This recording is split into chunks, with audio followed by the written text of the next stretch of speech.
After the Timeout podcast, hosted by Todd Zazadil and John Palicki, two high school head coaches talking basketball on the court, off the court, and anything in between.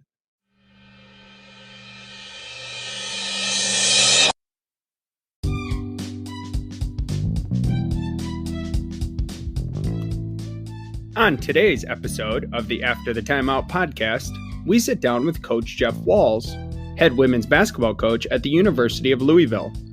We talk to Coach Walz about preparing for the NCAA Tournament, the differences in resources between men's and women's athletics, and developing your coaches and players. Enjoy the show.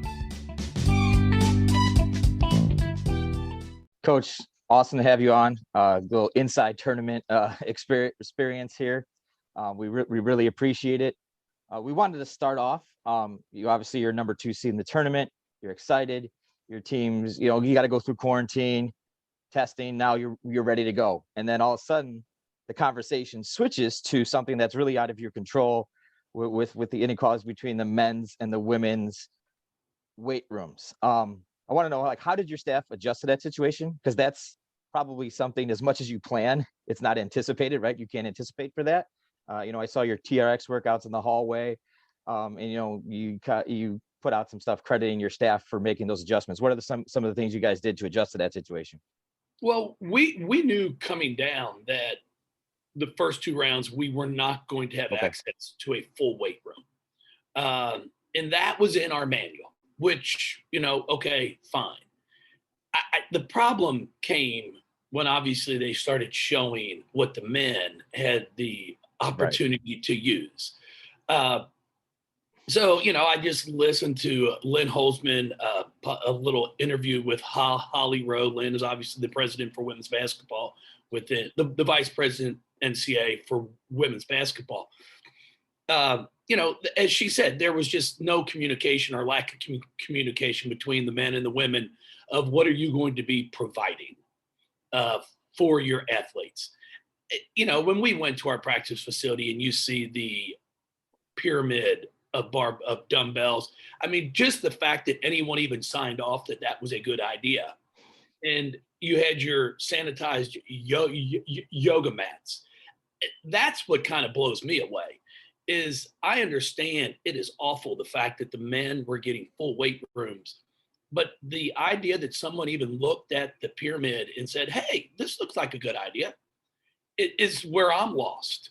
You would have been better off, honestly, not having anything there. But once the issue was brought up and it was obviously broadcasted on social media, which it was a great thing because, you put things up on social media, things change. And within a day and a half, we had a full weight room. We were able to use it yesterday for our team. We'll be back today for a lightweight workout before we play tomorrow. And then my staff, because we knew we weren't going to initially have the weight room, we brought all the TRX. So we were prepared to do some type of workout in the hallway, in your room, just to get something in during this 5 days from your initial arrival to when you play your first game. Okay, so then obviously that was a conversation, again, brings up another conversation where we're having this whole year about race, gender, even politics. How do you have those conversations with your players and your staff, because those are obviously important topics that come up and people care about it and they're passionate about all those different topics that have come up throughout, it seems like, just a short period of time? Well, we address everything head on here in our program. We don't shy away from any difficult conversations.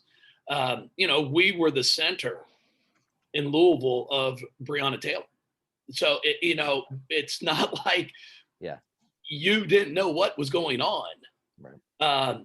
So we addressed that situation right away. And we had some difficult conversations. We actually had a Zoom call with the LMPD, our Louisville Metro Police Department.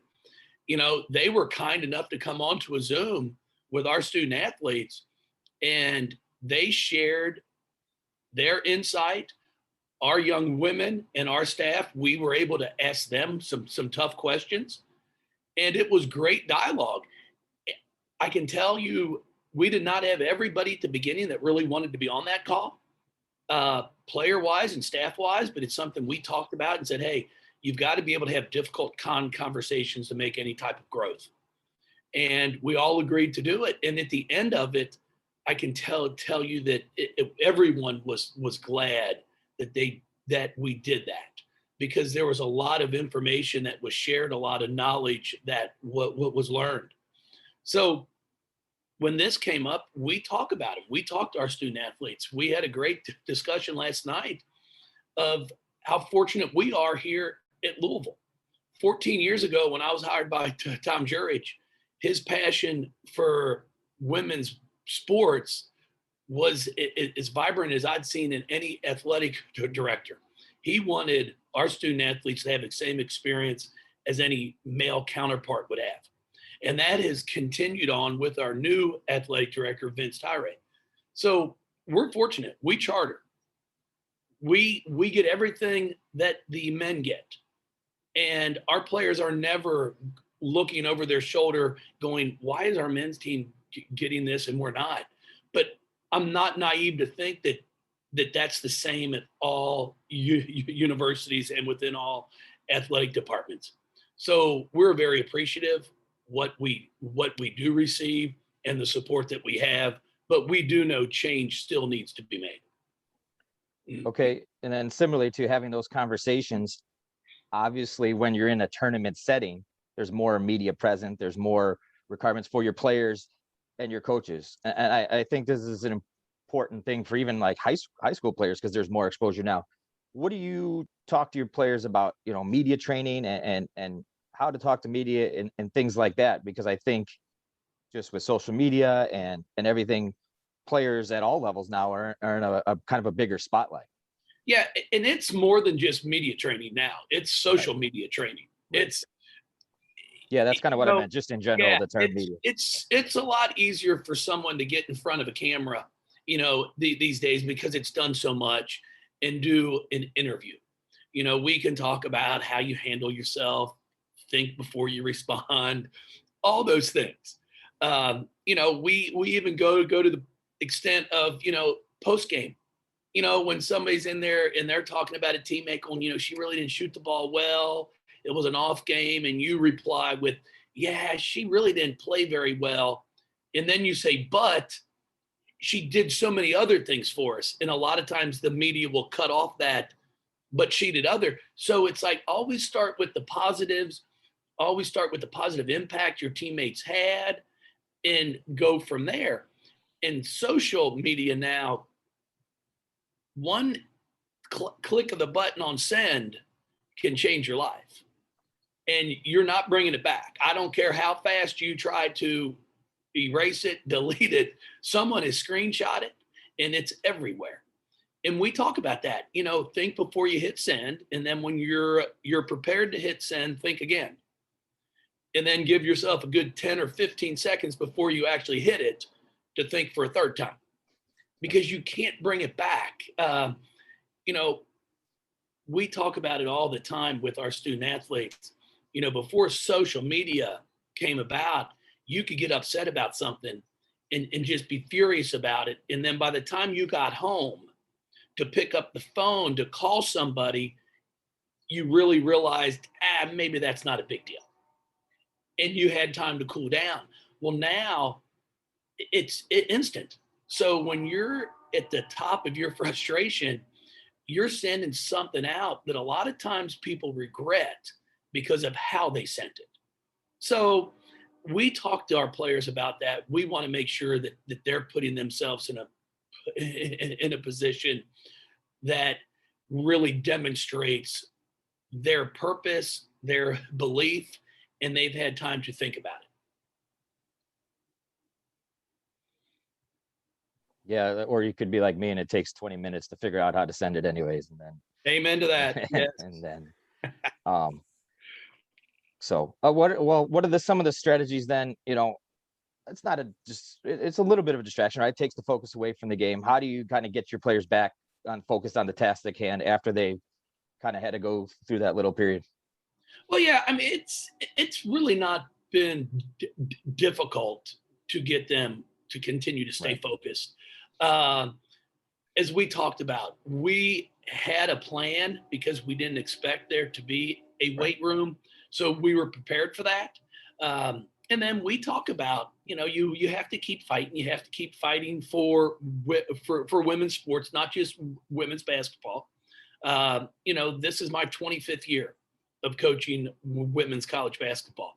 So I've been in it from, seeing where we bust. We used to get rental vans when you landed at the airport. You go and pick up 3 or 4 minivans, put the team in, put your bags in one, to where now we're flying charter.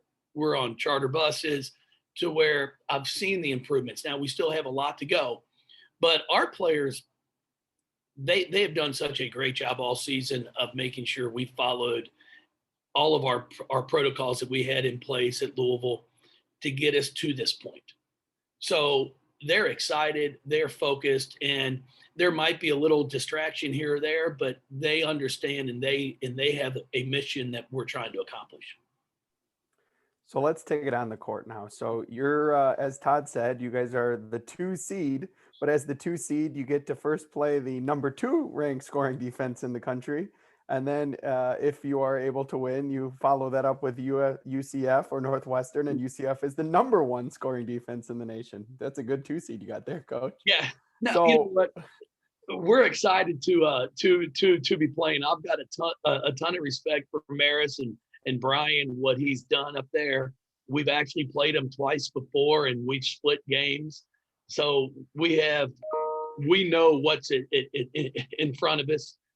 We're going to have to do a really nice job offensively of executing and really making them work on defense, because everybody we're going to face here in the first 2 rounds, either Northwestern or UCF and Marist, if we're fortunate enough to advance past Marist, they all defend extremely well. So you've got to value every possession that you get. And then we're going to have to try to create some possessions ourselves to get some easy baskets. So how do you kind of go through, and obviously, you want to focus on the first team you play, but how do you go about through the tournament kind of being prepared for that next quick turnaround game? Are there any adjustments you make from round to round in that preparation? Well, with the tournament being compressed and not starting as early, our selection show is Monday night, and we're normally playing on Friday, Sunday, Saturday, Monday, to where now they move it to Sunday, Tuesday, or Monday, Wednesday. We actually spent Tuesday and Wednesday going over UCF and Northwestern. And no disrespect to Marist, but nobody needs, at least I've never had 5 or 6 days to prepare for one game. So we were able to use those first 2 days to prepare for what could be our second round opponent if we're fortunate enough to win. And then when we get down here, we actually spent 1 day completely on us, which was Thursday. And then we started Friday up with a little bit of Marist. Saturday was a little bit more. And actually, yesterday on Saturday was our day that we actually were allowed in the Alamo Dome to shoot. You get 1 day in the facility where you're going to play your first game. So we spent that day more so shooting, just getting lots of shots up, getting the kids adjusted to the depth perception, to the rims, to the court.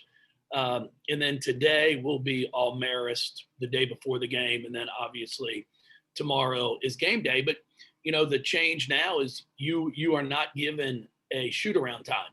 So normally on a day of a game, we'll go for an hour and 15 the morning before to review, get shots up, and then that night we play. But because of court availability, no teams are getting court access day of game except for 60 minutes, hopefully before tip. So you just went through your practices a little bit, but I kind of want to go like a progression. Like, what does your practice look like beginning, middle, and now obviously tournament time, and maybe tournament time in let's just use a normal year, a regular year? How do you tier it? Do you scale back? You're adding things here, taking out things there?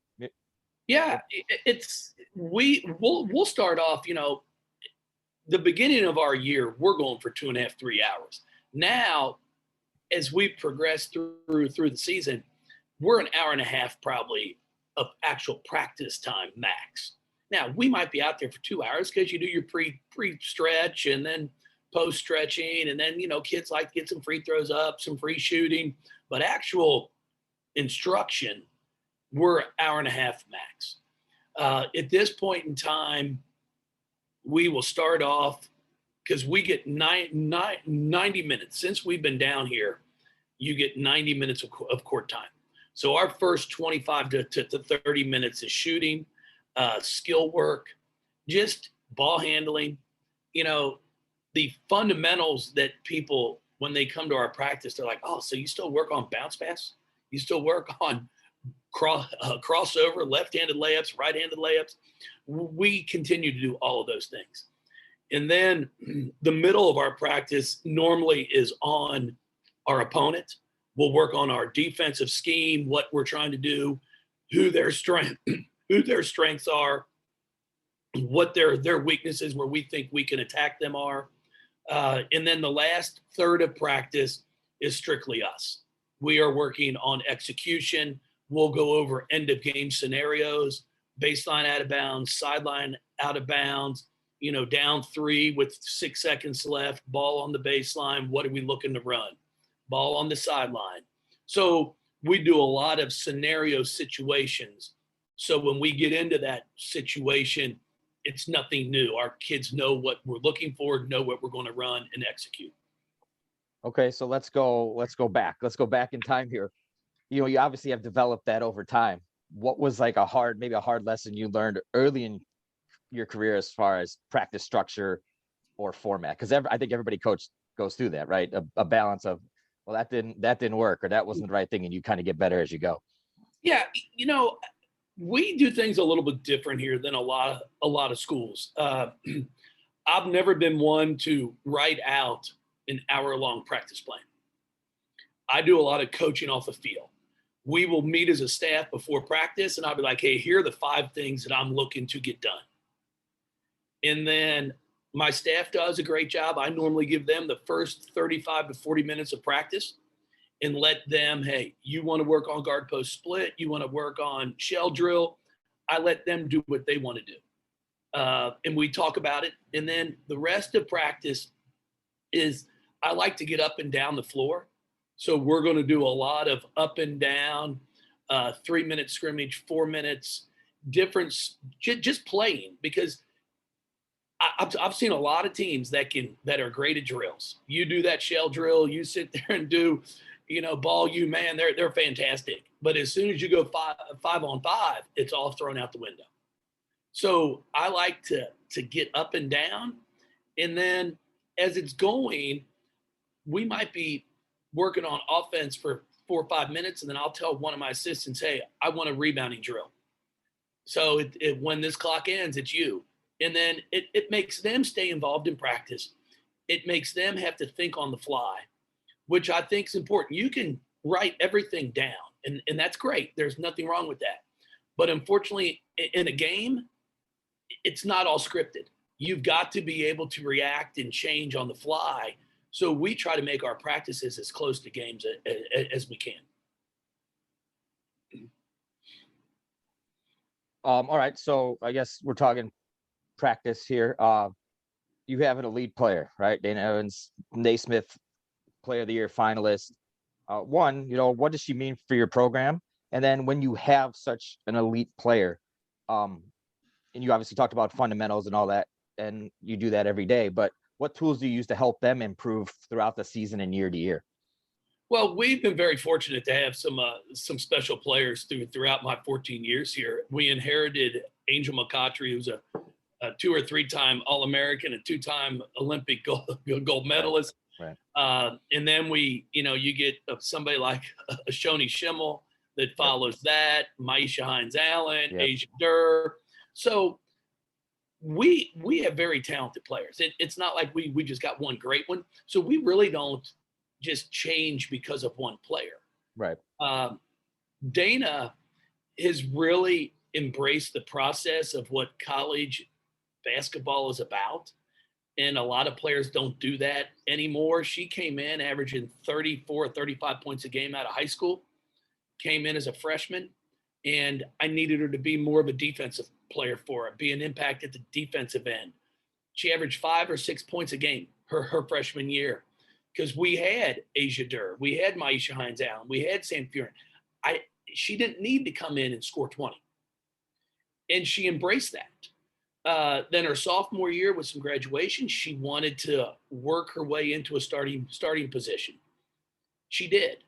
But for us, after four or 5 games of her starting, I realized our team is better if she would embrace coming off the bench because she can change the tempo of a game with her quickness and her aggression on defense and offense. And it took a little bit of time to get her to understand what I was trying to do. But we sat down and we talked, hey, do you want to be another starter in the ACC or do you want to try to be 6th player of the year? And she was like, okay, I'm going to be 6th player of the year. Not every player will embrace that because, everybody loves to start. They want that handshake. They love that handshake line. They come up with their new handshake and all that craziness when their name's announced. But Dana said, hey, I'll do what's best for our team. And she helps us get to a Final Four.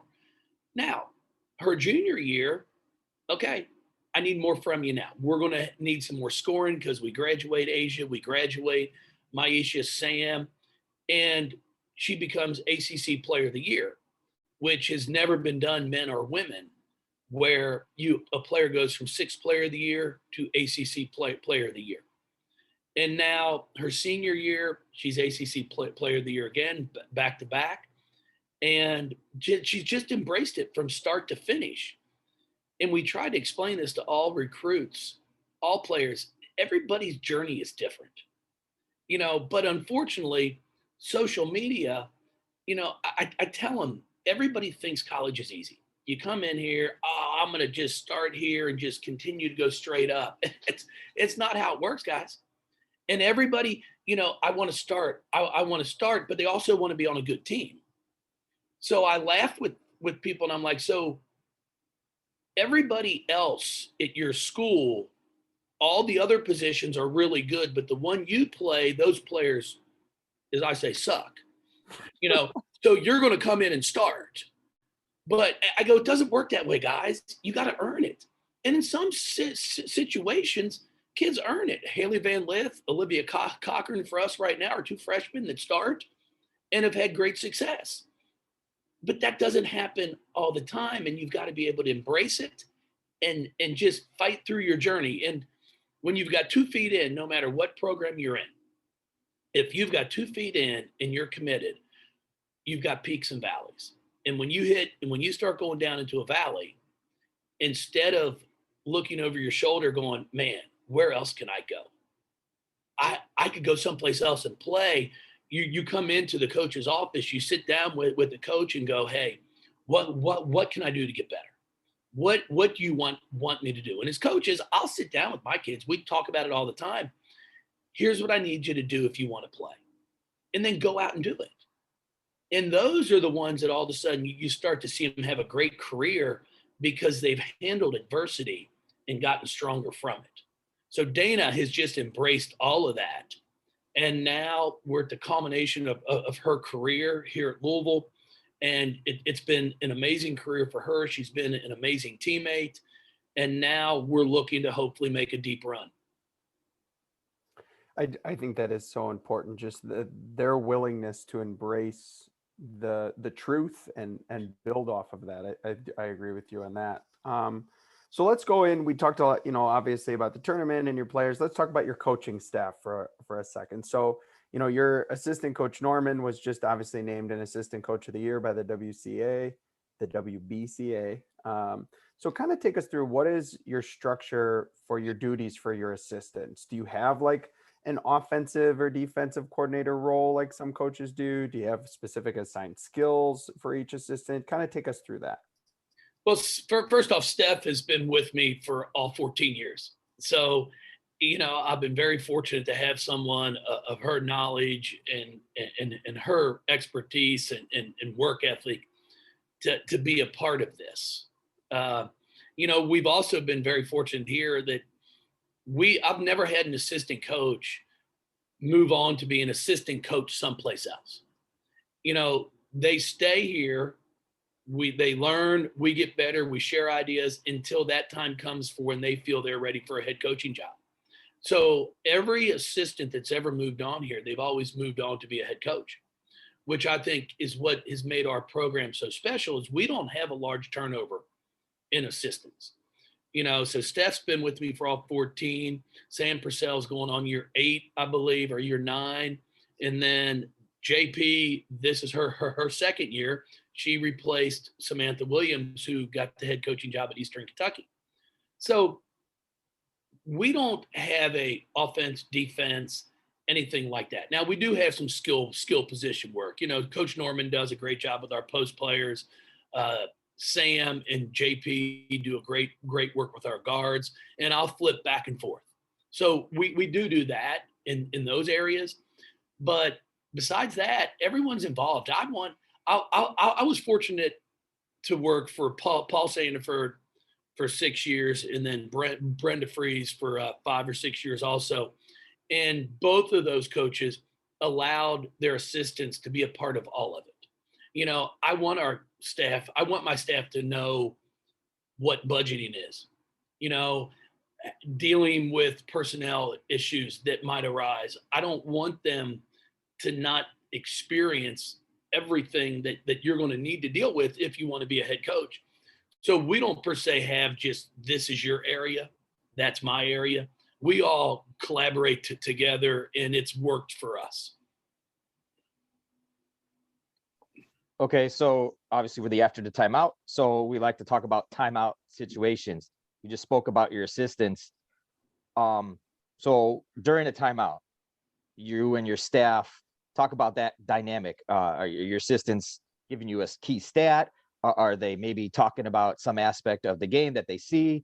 How does that dynamic work during your timeouts?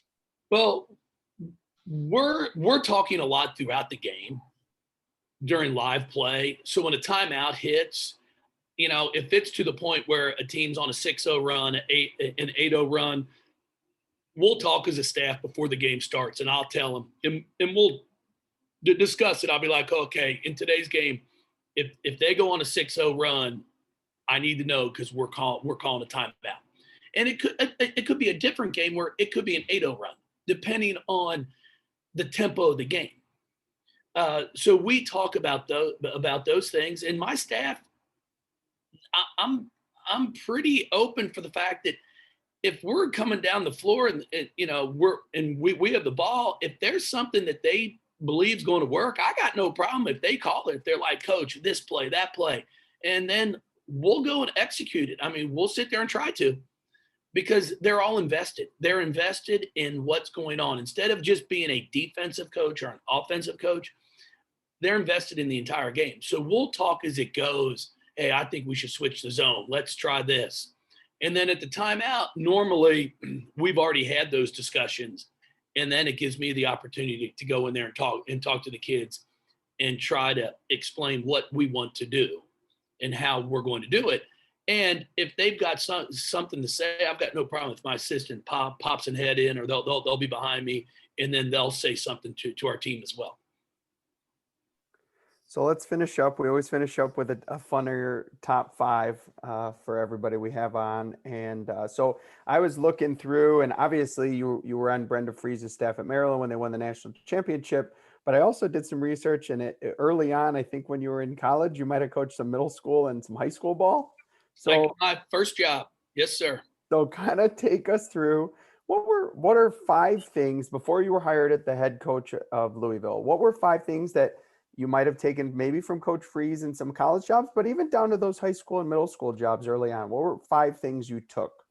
Well, I think my first job, it was seventh grade girls. There it is. And, I played a few years of college basketball, D2 ball, before I retired. I like to say I retired. The good Lord did not bless me with very quick feet. So when they eliminated the old cuff your hand check, put it on the hip, my neck was getting whiplash as everyone was driving by me. So I went into my coach's office and very nicely was like, hey, I think you're wasting my time and I'm wasting your money. And unfortunately, guys, he agreed with me. So, so as soon as I went back, I called my parents and I was like, hey, I've given up my scholarship. And my dad's first response was, okay, how do you plan to pay for college? So 7th grade girls job was available. I applied for it and I got it. The one thing I learned, which was a valuable lesson for me, was never assume players know anything.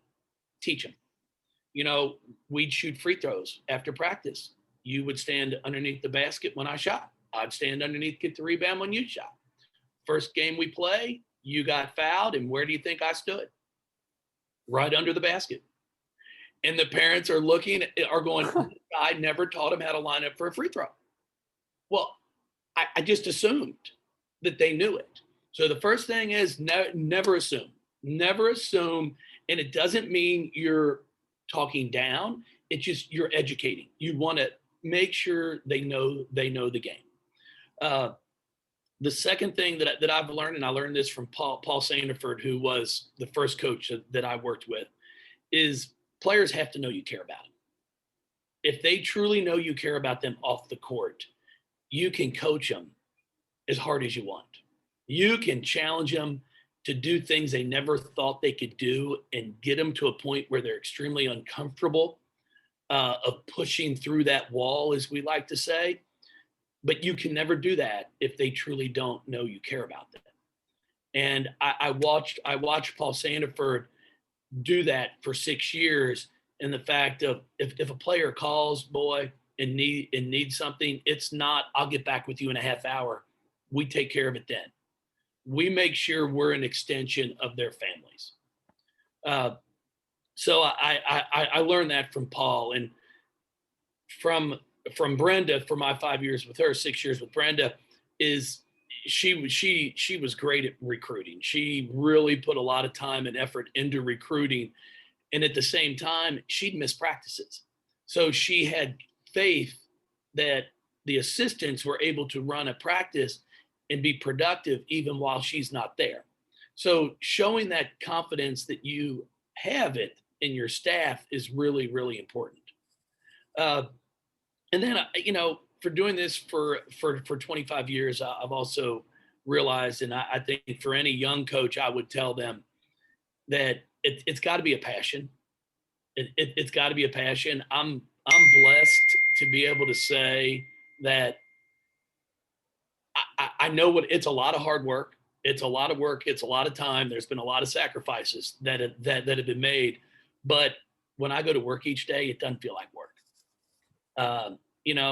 I've got a lot of friends that have great jobs and do extremely well, that they joke with me and say the best part of their week is Friday at 5. And the worst part is Sunday at 9 when they're going to bed to start the work week over. And then my last one is never do something for the paycheck. Now, I'm very blessed to do very, very well, but I started 25 years ago as a grad assistant and then got promoted to what they called back in those days restricted earnings, where I was getting $12,000 a year to be a full-time assistant coach, and I was happy as could be. I couldn't believe I was getting to wear shorts to work. Like, are you kidding me? This is the best thing ever. That was my first 2 years at Western Kentucky. I go to Nebraska. I spend 4 years there, and then restricted earnings goes out the window. And my first year, I think I was making $32,000 after restricted earnings was completed as a full-time.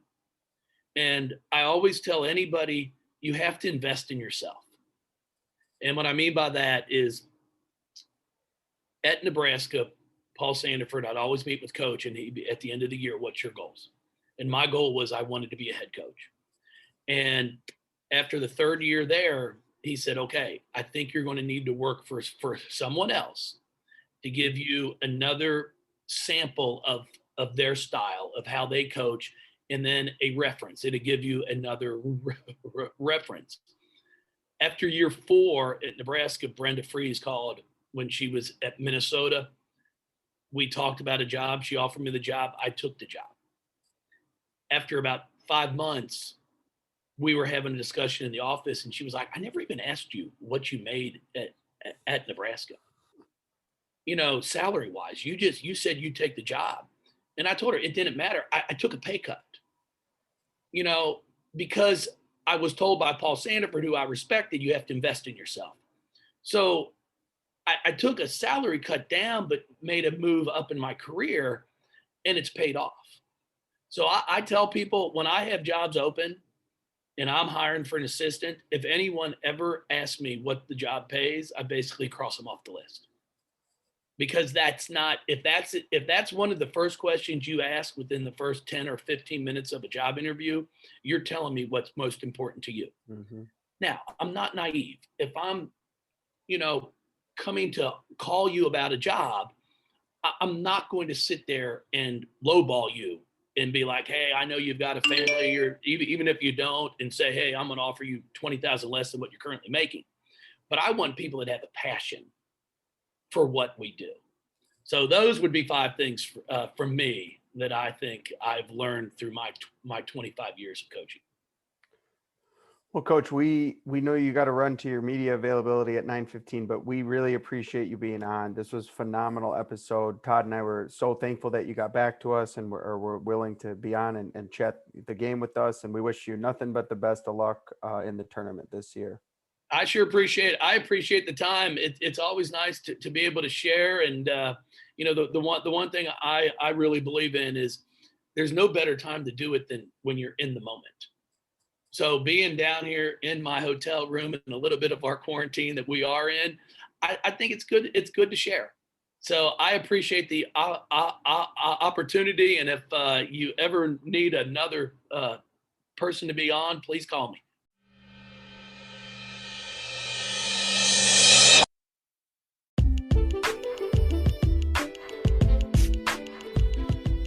Thank you for listening to today's episode of the After the Timeout podcast. For more information and upcoming episodes, follow us on Twitter at After the Timeout, or subscribe to our podcast for upcoming episodes. For show inquiries, you can email us at afterthetimeout@gmail.com. You can find all of our episodes on Anchor, Spotify, Breaker, Radio Public, Pocket Cast, Google Podcast, and Apple Podcast by searching After the Timeout. Thank you for listening. Tune in next time for more basketball content on the court, off the court, and everything in between.